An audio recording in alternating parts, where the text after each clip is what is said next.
सलाम नमस्ते।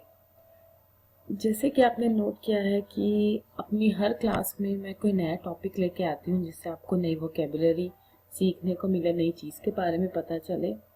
उसी तरह एक व्यूअर की रिक्वेस्ट पे, क्योंकि मेरी जितनी भी वीडियोस होती हैं वो आपकी रिक्वेस्ट पे होती हैं, आप क्या सीखना चाह रहे हैं मैं उस हिसाब से वीडियोस बनाती हूँ।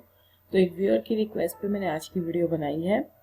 तो आज का टॉपिक है, आप देख के समझ गए होंगे, ये एक चेक है।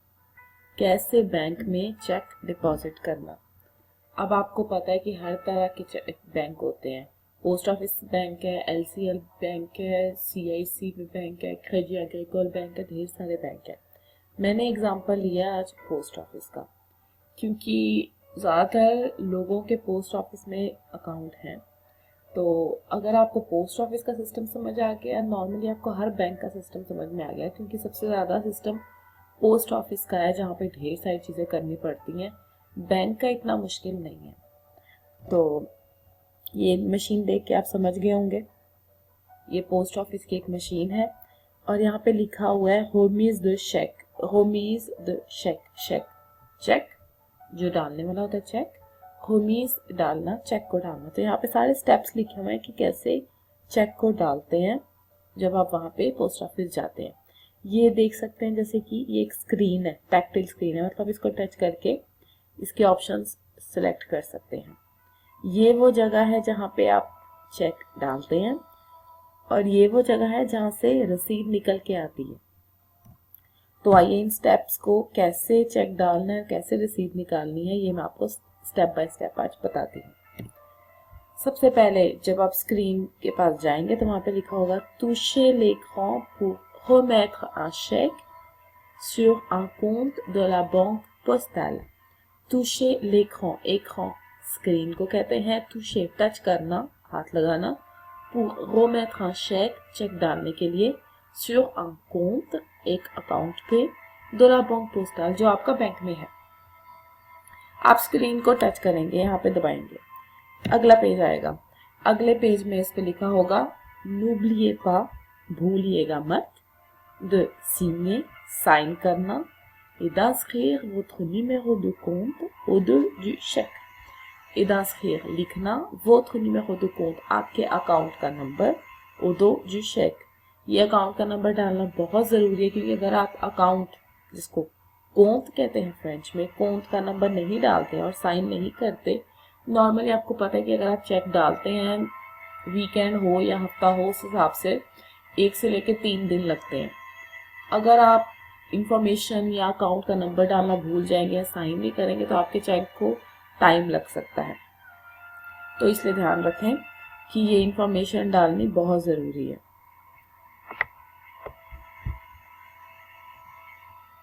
उसके बाद एक बार आपने अकाउंट का नंबर डाल लिया और आपने साइन कर दिए, आपके सामने ये पेज आएगा। मतलब जैसे ही ये पेज आएगा, ये आपको दिखाएंगे, तो उसके बाद ये वाला पेज आएगा। इसमें लिखा हुआ है ला बैंक पोस्टल vous souhaite la bienvenue, आपको हमारी तरफ से वेलकम, जो पोस्ट ऑफिस है आपको वेलकम बोल रहा है। sur quel type de compte souhaitez-vous déposer votre chèque या वो check. sur quel type de compte, कौन सा अकाउंट है, कैसा अकाउंट है आपका।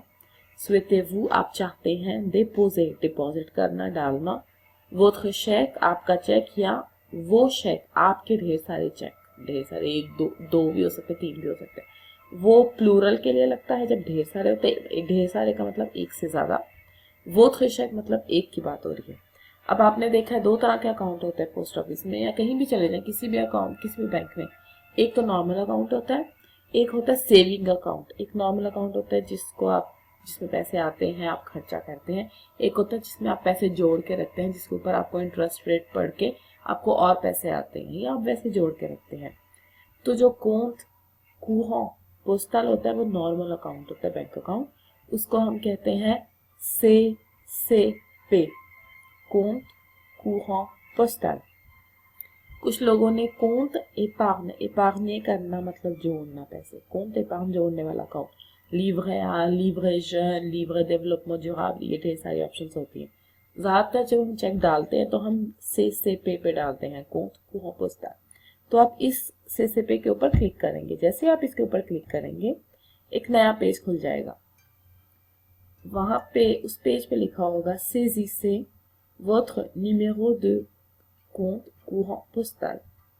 saisissez votre numéro de compte courant postal। saisir करना, saisissez मतलब करना, लिखना, कंपोज करना अपना नंबर, लिखना number, votre numéro de compte courant postal।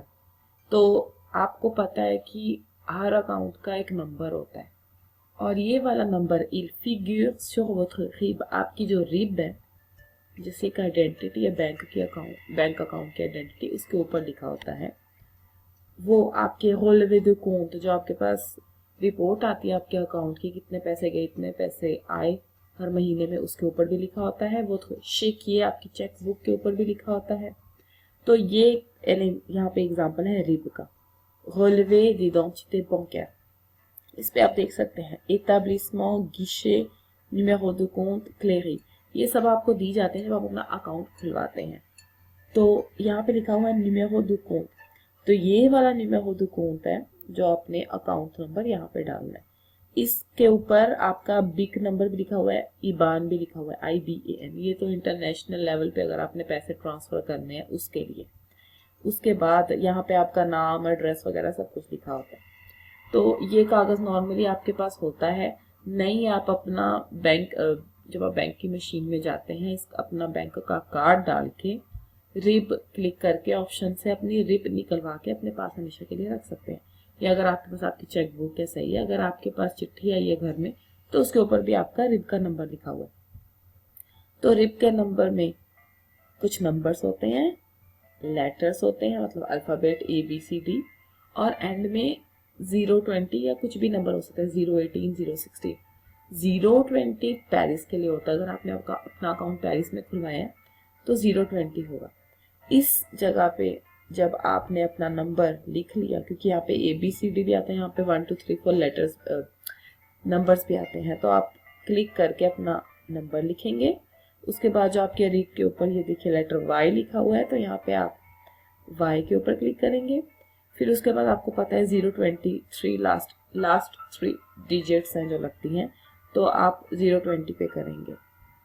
जैसे ही आपने किया आप वैलिडे कर देंगे। वैलिड करना मतलब ओके करना।